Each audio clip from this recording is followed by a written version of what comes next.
ಶ್ರೀರಾಮ್. ಹರೇ ಶ್ರೀನಿವಾಸ. ಶ್ರೀನಿವಾಸ ಕಲ್ಯಾಣ ರಸಪ್ರಶ್ನೆ ರಥೋತ್ಸವ ಕಾರ್ಯಕ್ರಮಕ್ಕೆ ತಮಗೆ ಸ್ವಾಗತ. ತಮ್ಮ ಹೆಸರನ್ನು ಜೋರಾಗಿ ಹೇಳಿ. ನಾಗವೇಣಿ ವೇಣುಗೋಪಾಲ್. ನಾಗವೇಣಿ ವೇಣುಗೋಪಾಲ. ತಮಗೆ ನಾನು ಶ್ರೀನಿವಾಸ ಕಲ್ಯಾಣದಲ್ಲಿ ಪ್ರಶ್ನೆಗಳನ್ನು ಕೇಳ್ತೀನಿ. ಮೊದಲನೇ ಪ್ರಶ್ನೆ ತಮಗೆ, ವೃಷಭಾಸುರನೊಡನೆ ನಡೆಯುತ್ತಿರುವ ಯುದ್ಧವನ್ನು ಬೇಗನೆ ಕೊನೆಗೊಳಿಸಲು ಪರಮಾತ್ಮನು ಏನು ಮಾಡಿದನು? ವೃಷಭಾಸುರನೊಡನೆ ನಡೆಯುತ್ತಿರುವ ಯುದ್ಧವನ್ನು ಬೇಗನೆ ಕೊನೆಗೊಳಿಸಬೇಕು, ಅದಕ್ಕೆ ಪರಮಾತ್ಮ ಏನು ಮಾಡ್ತಾನೆ?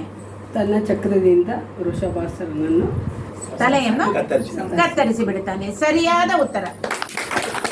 ತನ್ನ ಚಕ್ರದಿಂದ ವೃಷಭಾಸುರನನ್ನು ಪರಮಾತ್ಮನು ಸಂಹರಿಸಲು ಉದ್ಯುಕ್ತನಾಗ್ತಾನೆ. ಯಾಕೆಂದ್ರೆ ಏನು ಯುದ್ಧ ಮುಗಿತಾ ಇಲ್ಲ, ಅವನೇ ಮತ್ತೆ ಅದನ್ನ ಸಮಾಪ್ತಿ ಮಾಡಬೇಕು ಈ ರೀತಿ. ಯಾಕಂದ್ರೆ ಅವನು ಕೇಳಿದ್ದು ಯುದ್ಧ ಭಿಕ್ಷೆ, ಮತ್ತೆ ಏನೂ ಇಲ್ಲ, ಅವನಿಗೇನು ಕೊಡಬೇಕಾಗಿರಲಿಲ್ಲ. ಸೊ ಮುಗೀತು, ಇಲ್ಲಿ ಫಿನಿಶ್ ಮಾಡಿಬಿಡ್ತಾನೆ. ಇನ್ನು ಮುಂದಿನ ಪ್ರಶ್ನೆ ತಮಗೆ, ಬಹುದಿನಗಳಿಂದ ಮಕ್ಕಳಾಗದ ದುಃಖವನ್ನು ಅಂಜನಾದೇವಿಯು ಯಾರಲ್ಲಿ ತೋಡಿಕೊಂಡಳು? ಬಹುದಿನದಿಂದ ಮಕ್ಕಳಾಗದ ದುಃಖವನ್ನು ಅಂಜನಾದೇವಿಯು ಯಾರಲ್ಲಿ ತೋಡಿಕೊಂಡಳು? ಅಂಜನಾದೇವಿಯು ಮಾತಂಗ ಋಷಿಗಳಲ್ಲಿ ತೋಡಿಕೊಂಡಳು. ಮತಂಗ ಋಷಿಗಳಲ್ಲಿ. ಸರಿಯಾದ ಉತ್ತರ. ಮಕ್ಕಳಾಗಿರ್ಲಿಲ್ಲ ಅಂತ ದುಃಖವನ್ನ ಮತಂಗ ಋಷಿಯಲ್ಲಿ ಆಕೆ ತೋಡಿಕೊಳ್ತಾಳೆ. ಮತ್ಸ್ಯನಾಗಿ ವೇದವ ತಂದವನಂತೆ, ಕೂರ್ಮನಾಗಿ ಭೂಧರವ ಪೊದ್ದವನಂತೆ, ವರಹ ನರಹರಿಯಾಗಿ ದುರುಳರ ಸೀಳಿದ, ವರಹ ನರಹರಿಯಾಗಿ ದುರುಳರ ಸೀಳಿದ, ಚೆಲುವ ರೂಪದಿ ದಾನವ ಬೇಡಿ ತುಳಿದ ಪುಟ್ಟ ಹೆಜ್ಜೆ, ಚೆಲುವ ರೂಪದಿ ದಾನವ ಬೇಡಿ ತುಳಿದ ಪುಟ್ಟ ಹೆಜ್ಜೆ, ಹೆಜ್ಜೆ ನೋಡೋಣ ಬಾರೆ, ಗೋಪಾಲ ಕೃಷ್ಣನ ಗೆಜ್ಜೆಯ ಕಾಲಿನ ಅರ್ಜುನ ಸಾರಥಿ ಮೂರ್ಜಗದೊಡೆಯನ ಹೆಜ್ಜೆ. ಹಂಗೆ ಅವನಿಗೆ ಆಸೆ ಆಗಿತ್ತು, ಏನಂದ್ರೆ ಪುಟ್ಟದಾಗಿ ಗೆಜ್ಜೆ ಹಾಕೊಂಡು ಓಡಾಡುವಂಥ ಮಕ್ಕಳು ಬೇಕು ಅಂತ ಆಸೆ ಆಗಿದ್ದಕ್ಕೆ ಅಂಜನಾದೇವಿಯು ಏನು ಮಾಡ್ತಾಳೆ, ಮತಂಗ ಋಷಿಗಳಲ್ಲಿ ತನ್ನ ದುಃಖವನ್ನು. ಇನ್ನೊಂದು ಪ್ರಸಂಗ ಬರುತ್ತೆ ನೋಡಿ ರಾಮಚರಿತ್ರೆಯಲ್ಲಿ, ಏನಂದ್ರೆ ದಶರಥ ಮಹಾರಾಜನಿಗೂ ಸೇಮ್ ಇದು, ಅವನಿಗೆ ಮಕ್ಕಳಾಗಿರೋದಿಲ್ಲ.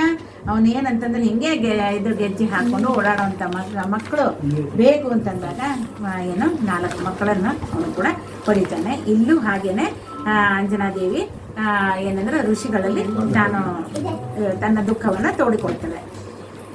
ಮುಂದಿನ ಪ್ರಶ್ನೆ ತಮಗೆ, ಕುದುರೆ ಏರಿದ ಶ್ರೀನಿವಾಸನು ಯಾವ ಯಜ್ಞೋಪವೀತವನ್ನು ಧರಿಸಿದ್ದನು? ಕುದುರೆ ಏರಿದ ಶ್ರೀನಿವಾಸನು ಯಾವ ಯಜ್ಞೋಪವೀತವನ್ನು ಧರಿಸಿದ್ದನು? ಬಂಗಾರದ ಯಜ್ಞೋಪವೀತವನ್ನು. ಬಂಗಾರದ್ದು.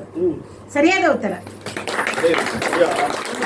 ಈಗಾದ್ರೂ ನೋಡ್ರಿ, ಮುಂಜಿನಲ್ಲಿ ಅಟ್ಲೀಸ್ಟ್ ಬೆಳ್ಳಿದು ಏನ್ ಮಾಡ್ತಾರೆ, ಉಪವೀತವನ್ನ ಹಾಕಿ ಆಮೇಲೆ ನಂತರ ದಾರದ ಒಂದು ಇದನ್ನ ಏನು ಯಜ್ಞೋಪವೀತವನ್ನ ಹಾಕೋದು ಅಲ್ವಾ. ಇದು ಅಲ್ಲಿಂದ ಬಂದಂಥ ಒಂದು ಅನೂಚನವಾಗಿ ಅವನು ಪರಮಾತ್ಮ, ಸಾಕ್ಷಾತ್ ಪರಮಾತ್ಮ, ಅವನು ಬಂಗಾರದ್ದೇ ಎಲ್ಲ, ಅವನೇ ಬಂಗಾರಮಯ್ಯ ತೋರಿಸ್ಕೊಟ್ಟಿದ್ದಾನೆ. ತೋರಿಸ್ಕೊಟ್ಟಿದ್ದಾನೆ. ಇನ್ನು ಕೊನೆಯ ಪ್ರಶ್ನೆ ತಮಗೆ ಕೇಳ್ತೀನಿ, ನೀವೇನಾರು ಹೇಳೋದಿದ್ದಾನೆ?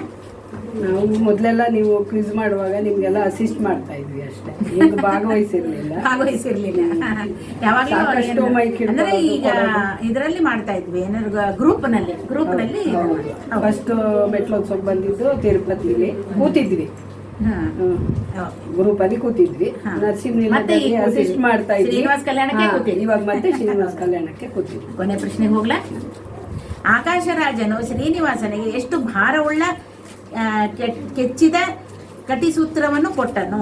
ಆಕಾಶರಾಜನು ಶ್ರೀನಿವಾಸನಿಗೆ ಎಷ್ಟು ಭಾರವುಳ್ಳ ಕೆಚ್ಚಿದ ಕಟಿಸೂತ್ರವನ್ನು ಕೊಟ್ಟನು? ಶ್ರೀನಿವಾಸನಿಗೆ 111 ಭಾರವುಳ್ಳ ಕೆಚ್ಚಿನ ಕಟಿಸೂತ್ರವನ್ನು ಕೊಟ್ಟನು. 111 ಭಾರ. ಇಲ್ಲಿ ಭಾರ ಅಂದ್ರೆ ಏನಂತ ಅರ್ಥ ಮಾಡ್ಕೋಬಹುದು ಅಂತ ಏನಾರು